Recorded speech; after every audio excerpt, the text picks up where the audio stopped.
Hello guys! Itong video namin ito, actually last year pa to. Pero syempre gusto ko pa rin i-share sa inyo ito. Ayan, pinipicture ko ngayon yung aking mag-ama dyan. Abay, tingnan nyo naman yung anak ko habang nagpo-post yung daddy niya ay ginagaya niya. Kaya pala tinitingnan niya si daddy niya.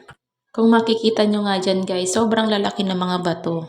Dito ito sa aming lugar, sa Minso Island, Raporapo, Albay. So ayan, kinukuhanan ko nga ulit sila dyan ng picture. Kasi nga sobra talagang ganda ng view dyan. At syempre, may memories din kami. May babalik-balikan kaming tingnan.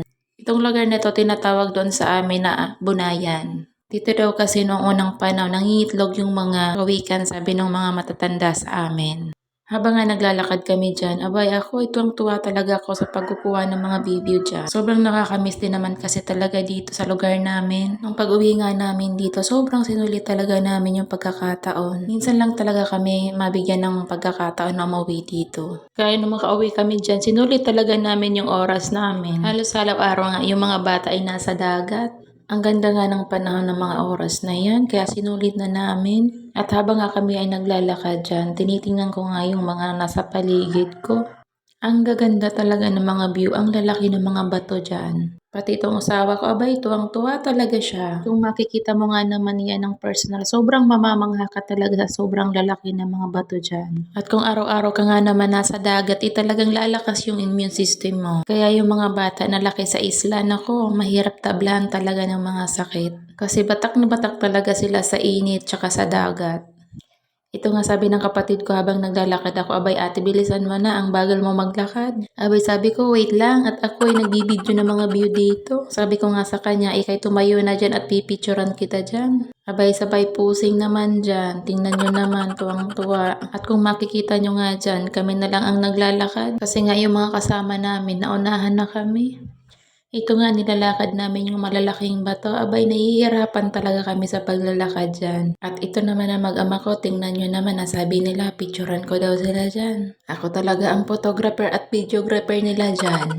Nakakatuwa naman talaga kuna ng picture ang mag-ama kong yan. Kasi tingnan nyo naman yung baby ko, game na game sa pagpapapicture. Ito nga habang naglalakad kami papunta sa may dulo. Sabi ng asawa ko, bilisan ko na daw. Nakita niya kasi itong white sand na to. At parang gusto pa magpa-picture dito. Ang bagal ko nga dyan maglakad. Bukod kasi sa sobrang init na dyan, ang lalaki talaga ng mga bato. Sa tagal ba naman na hindi ka makakauwi sa isla namin, talagang maninibago ka. At napatigil nga ako dito. Habang kasi ako naglalakad, abay nakita ko yan nasa taas ko. Ang ganda talaga kung titingnan mo.